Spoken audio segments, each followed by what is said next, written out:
Welcome back to Learn SKN, and today we have a kind of different video than the usual. Today we're going to start looking at some agricultural science, some CSEC level agricultural science, some high school level agricultural science. So today we're going to focus basically for this lecture series. We're going to focus on the textbook that I have a soft copy of here. This is one of the textbooks that I used around the region. All right, agricultural science for CSEC. That's one of the main ones that we use around the region. I managed to find a soft copy online, and normally you don't come in. It doesn't have an ebook, but I managed to find this one. Someone went to the effort of scanning the whole textbook, and so I managed to find it. So we're going to use a combination of the textbook, and we're also going to use the syllabus as the guide. But for the most part, we're going to be just discussing agriculture on a whole in the region. And so using the CSEC syllabus as a kind of guide, but not fully per se. Alright, so if you look at it right now, the first section in the syllabus says students should be able to, the objective here is explain the relationship between agriculture and agricultural science. So the definition and the scope of agriculture and agricultural science. Then let's explain the history of agriculture in the Caribbean. Brief discussion of the development of agriculture in the region in pre-colonial, colonial, and post-colonial times. And then they ask about non-conventional versus conventional farming. And then they looked at organic farming. But we're not going to do point 1, 3, and 1, 4 just yet. We're going to look at 1, 1, and 1, 2, and then we're going to jump to section 2. The roles of agriculture and services. Alright, so the first discussion we're looking at here is basically what is agriculture. And beside the textbook we have the word agriculture comes from the Latin agricultura, meaning cultivation of the field. It covers all the arts, skills, science, industries, and services used by humans to obtain food from the land. This includes the cultivation of crops and the rearing of livestock, together with the related industries supplying seeds, chemical fertilizers, machinery, finance, and technology. In addition, agriculture involves marketing and processing. So that, in a nutshell, is what agriculture basically is. So one of the best definitions for agriculture would be, the simple definition would be the cultivation of crops and the rearing of animals. That's one of the simple definitions of agriculture.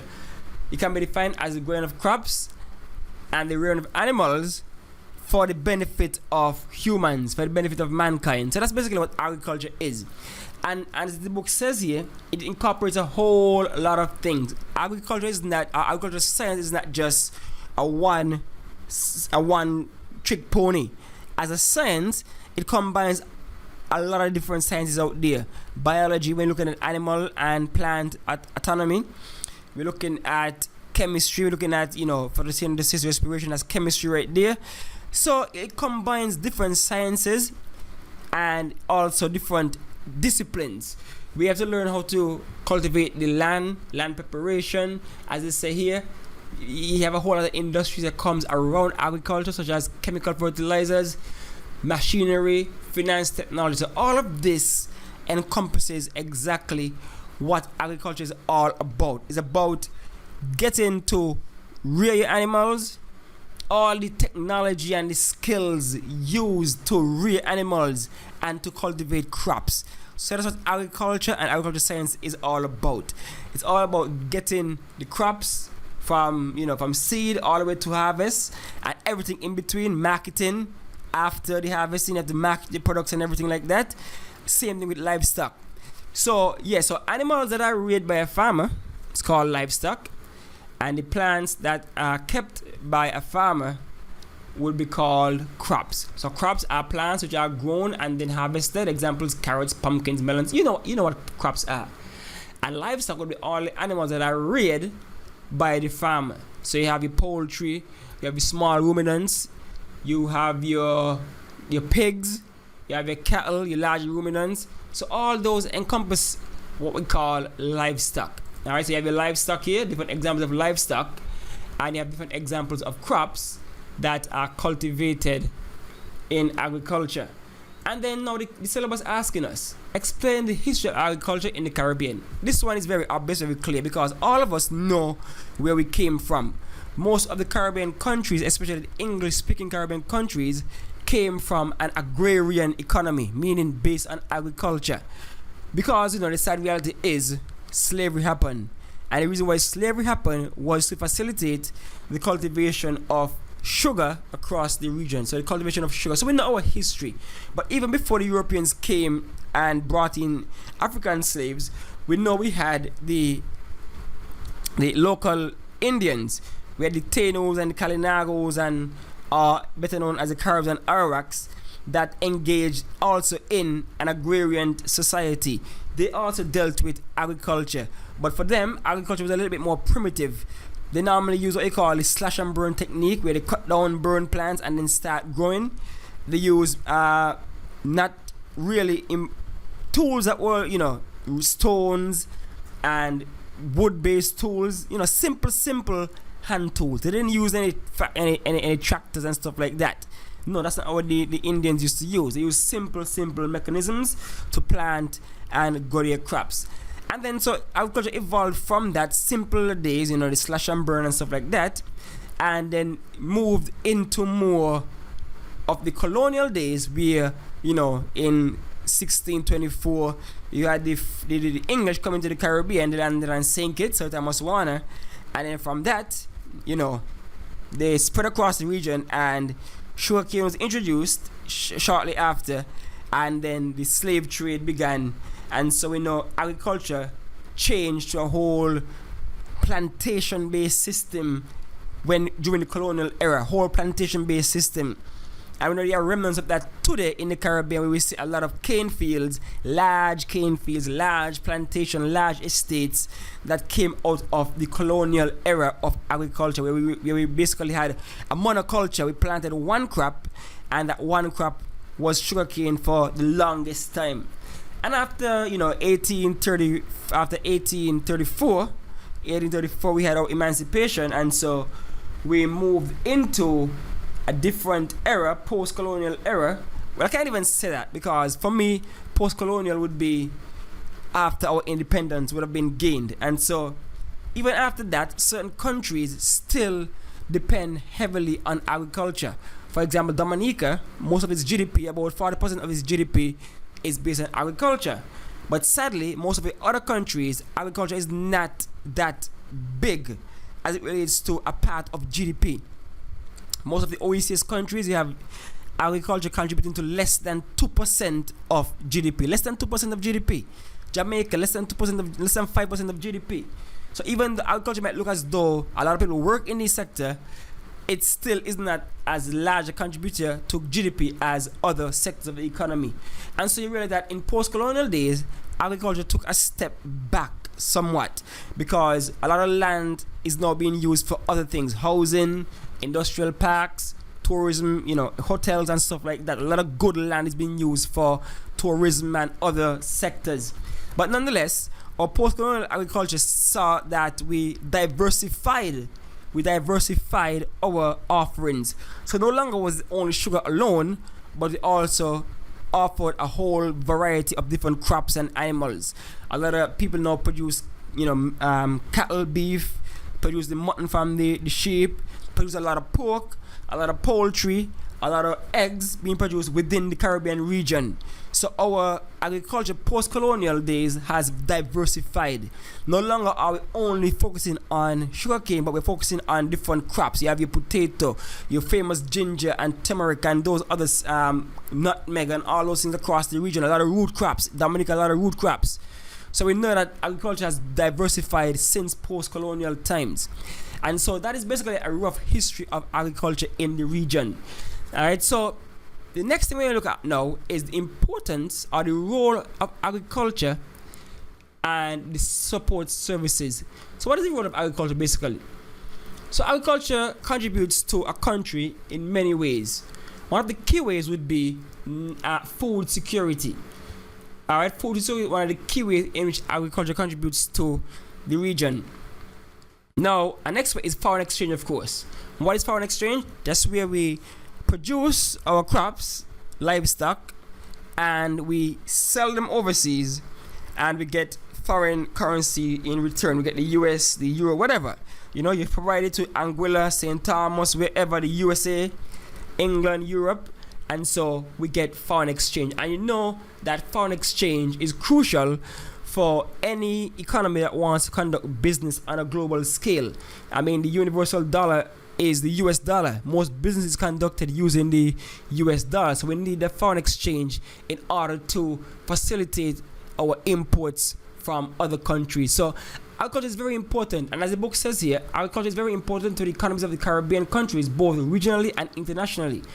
When Caribbean agriculture goods and services are sold to other countries, foreign exchange is earned. For example, the export of banana and coffee earns foreign currency. However, when foreign agriculture goods and services are imported, Caribbean currency is converted to foreign exchange. Importing agriculture machinery from abroad is therefore a loss to the local community. So they're saying that it's not all about the mighty US dollar, but we still need it because our products are produced, services, and also our goods, we export them, and so we get foreign currency in return, and we need that in order to conduct global business, as I stated earlier. That's one importance of agriculture. Next one would be the contribution to the national product, gross national product, or GDP. I know this might sound foreign to some of you guys who don't do POB, but GDP, the gross national product, is the monetary value of all goods created within an economy for a given year. And of course, the agricultural sector contributes to the economies of any given country. But like I said earlier, it's not as significant in all countries. For example, I said before, Dominica, GDP, agriculture is about 40%. Small countries like St. Kitts and Nevis countries who rely mainly on tourism, agriculture contributes just about 2% to their GDP. But nonetheless, it contributes. So agriculture is important because it contributes to the overall monetary value of goods produced within an economy. So agriculture, the gross domestic product, is a measure of the current value of goods and services from all sectors of the national economy. Agriculture is a vital sector of the national economy and contributes to the GDP. So when you harvest or you rear animals and sell them, that contributes to the GDP of a country, provides goods, services, jobs within that sector. So as I said before, food security is another big issue and another importance of agriculture. And today, 2020, we can see that food security is very, very important. We have to become self-sustained in certain goods, food in particular. Most Caribbean countries import most of their food. Small countries import up to 90-something% of their food. That is not good, because if countries, close their borders, we're in trouble. We have to learn to provide our own food and enable us to be what we call food secure. We need food security. Food security measures being self-sufficient in food. Most Caribbean countries are now boosting their local production and reducing food imports. Import bills are too high in the region. We need to rely more on ourselves, and so we need to have agriculture being more of a focal point so that we can obtain and achieve food security, meaning we can sustain ourselves, we can feed ourselves, we don't have to import as much food, and that goes towards helping to reduce the import bill for the government, and so they can use that money to spend elsewhere to boost the economy. So in the Caribbean, food security is affected by low agricultural productivity, we know that, resulting from inefficient use of water and other inputs. We know that we don't really have good water usage in the Caribbean. We rely too much on rainfall. Our farms are basically rain fed. We don't need that. We need more efficient drip irrigation systems. Again, a decline in earnings from traditional crops resulting from the loss of trade preferences. So our sweet potatoes, our breadfruits, our tanya, our dasheen, our cassava. Most young people today would have lost their appetite for those types of foods. And so therefore, what we know we are skilled in producing, the market don't seem to want. They want more international flavor stuff. And so that diminishes our food security. A dependency on imported food results from inability to produce food locally and competitive prices. So this is one of the reasons why we're not really that food secure, because for us to produce on the same level and still be competitive is difficult. And most of you all know, you go to a supermarket, you try to buy local food, it's more expensive than imported food. That's a problem that causes us not to be food secure. We have to work on that. So apart from food security, agriculture also provides, of course, an obvious one, employment. Right? Employment. A lot of people in the region are actually employed in the agricultural sector. Although agriculture contributes a little bit to GDP for most Caribbean countries, a large number of the citizens of each of these countries are involved in agriculture sector one way or the other, whether it is producing, processing, whatever, whether it is part-time, even the back garden, people in the backyard garden, they are part of the agriculture sector. So agriculture provides a lot of different type of jobs that we're going to look at later on that people can use and help a country on a whole. All right, how else does agriculture benefit a country? Why is it important? Why is agriculture important? So we have some other basic information here. The production of food. So farmers produce crops and livestock. That's obvious. Agriculture provides the food that we need. Help us become food secure. Provide the raw materials used to make other goods. All right. The raw materials used to make other goods. For example, you produce your tomatoes. People take the tomatoes and make tomato paste, make ketchup, and those kind of things. We just mentioned jobs before. Agriculture creates jobs from which farmers can earn income from their jobs. Again, we said foreign exchange when goods are exported. So all these are reasons why agriculture is important. Other reasons, and the most important one is it provides our basic needs. It provides our basic needs, which are food, clothing, and shelter. So that's why agriculture is very, very important. All right, so we know why it's important. Food, clothing, shelter. We know why it's important. Now, what are some jobs, as I mentioned, careers in agriculture? So here we go. Careers and opportunities in agriculture. Okay. Food production, obvious. Livestock farmer, crop farmer. Sales and marketing. So believe it or not, there are sales and marketing jobs in agriculture, because after somebody would have produced their crops and livestock, somebody has to sell them. Somebody has to go and make the calls to the hotels, the supermarkets, organize delivery, transportation, that kind of stuff. So sales and marketing is a big deal in agriculture, because look at places like JP in Jamaica. In the Caribbean, Jamaica has one of the more mature agricultural sectors. Large scale agriculture production happens in Jamaica. You have CP, you have JP, you have Caribbean broilers, all those places that produce. You have the dairy farm out there that I forgot the name of that company that I visited when I was in school, but they produce milk, a lot of milk, dairy products in Jamaica. And so Jamaica has a very mature agriculture sector, although it's not up to the scratch of like America or something like that. Still, it's more advanced than some Caribbean countries. And so you have people with large career opportunities in agriculture in places like JP, where they have to sell their bananas, sell the banana chips, that kind of stuff. And that's what we're talking about, agro-processing right there. So sales and marketing, services. People actually can produce services in agriculture sector. You have veterinarian services. You have land preparation services. You buy a tractor, sell the service of preparing the land, that kind of stuff. You have food inspection and quality control. You have your Bureau of Standards and those places that, you have the radar and places like that. You have the quarantine offices that, deals with quality control, food inspection, that kind of stuff. Careers in that. Agro-processing, where you take raw materials and turn them into processed goods. Your plantain chips, your banana chips, your breadfruit chips, your hot sauce, your jerk sauce, what else you have? Your seasonings, all those things. Agro-processing, your mango chutney, those things. Agro-processing. Alright, you take your raw materials and turn them into a value-added product. Agro-processing. Then of course you have engineering, where people have to design tractors, design seeders, design harvesters, lay out farms in the best way possible, build greenhouses, all those things. Engineering. And of course education, where you teach. Jamaica has a whole case school for teaching agriculture. You of course have the agriculture programs.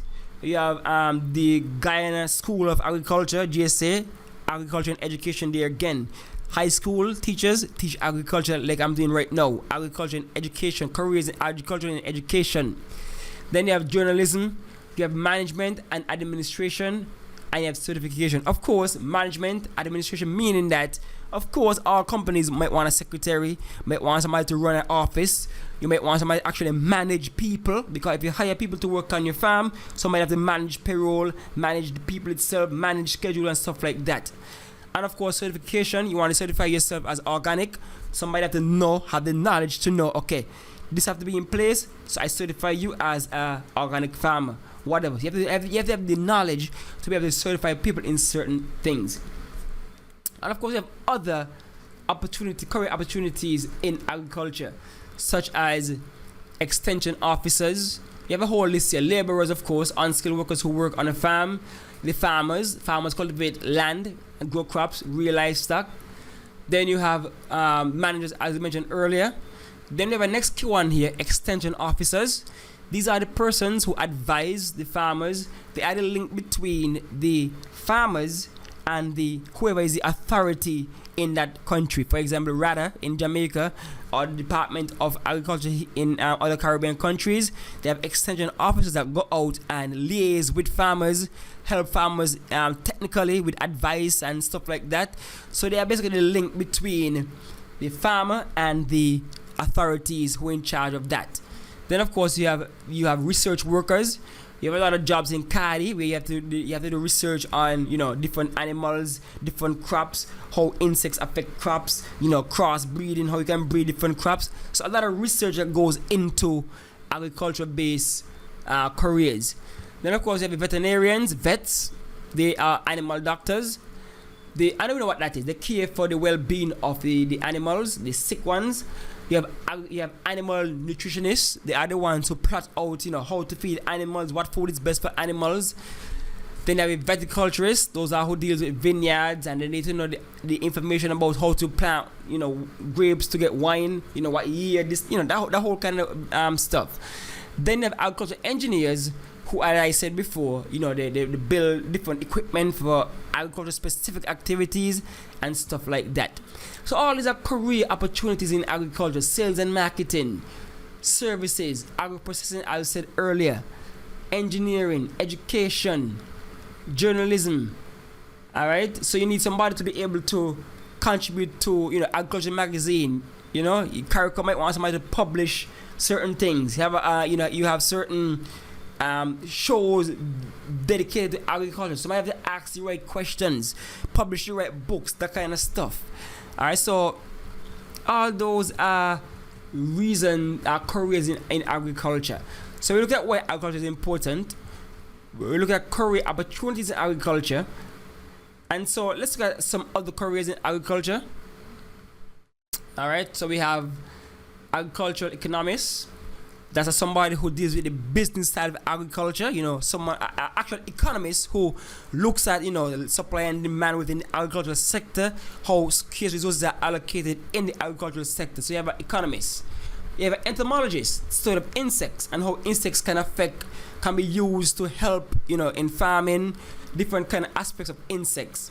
You have extension officer, as I said before, a nutritionist, veterinarian, a horticulturist, an agronomist. So all these are jobs in agriculture. All right. And so what we're going to look at now is we look at section 2.1. We look at the concept of food security. We looked at foreign exchange, contribution to GDP, employment, all those things. We also looked at, let's see, jobs in agriculture. But we're also going to look at the other institutions that helps with agriculture. It's a very simple, straightforward one that we're going to get through very fast. So we look at roles of agriculture again. We're looking at institutions that aid with agriculture. Now we have some regional ones and we have some international ones. They can be branched accordingly. Regional, international. Regional, we have Caribbean Development Bank, CDB. We have Caribbean Research and Development Institute, CARDI. We have the University of the West Indies, UWI. We have College of Agriculture Science and Education, CASE. We have the University of Trinidad and Tobago. We have Guyana School of Agriculture. So all those are regional institutions that help with agriculture. You don't have to know much about them, but the book has them outlined. All right, so you have CARICOM, Caribbean Community, and of course, CARICOM is a trading block, and so CARICOM is used in agriculture to help with facilitate trade among its member states. Then you have the CFNI, or the Caribbean Food and Nutrition Institute. The CFNI aims to describe, manage, and prevent nutritional problems facing Caribbean countries. It runs training courses, conduct research programs on food and nutrition, and maintains a library of research. Then we have the CDB, Caribbean Development Bank. Caribbean Development Bank assists Caribbean nations in financing projects for its members. So the bank, they sponsor, not sponsor, but they allow Caribbean countries to get financing for various projects. All right. Its purpose is to contribute to the economic growth and development of member countries and to promote economic cooperation and integration. And of course, we have a list of the main functions of CDB, but the main thing is to provide financial assistance. All right. But sometimes it provides technical assistance, promote private and public investment in development projects, stimulate and encourage development of capital markets within the region, mobilize additional financial resources for the Caribbean region. So the CDB would reach out to other institutions like FAO and the EU and whoever else and try to collaborate and help with developing projects financially in the Caribbean. Then you have the University of the West Indies, my alma mater, the Pelican. University of the West Indies, and of course that is the Faculty of Science and Agriculture, offers a wide range of courses to teach you about agriculture in different fields, chemistry, economics, food production, food processing, etc. So it's about educating the people. Then you have one of the biggest institutions in the region, CARDI, the Caribbean Research and Development Institute, CARDI.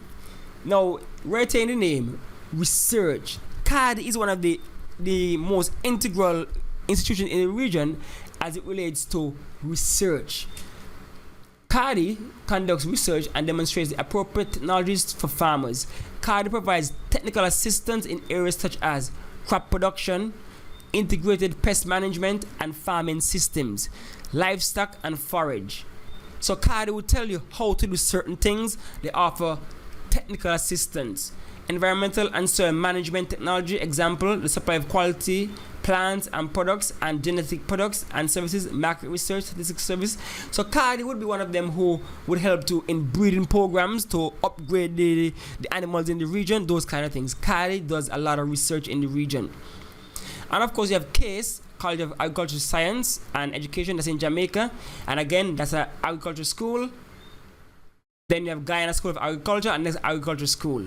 Then you have international institutions such as the EU, European Union, and of course they help the Caribbean in terms of financial assistance and technical assistance, and also with they assist in trading among member states with the Caribbean, which CARICOM will jump on that because this is also a trading block.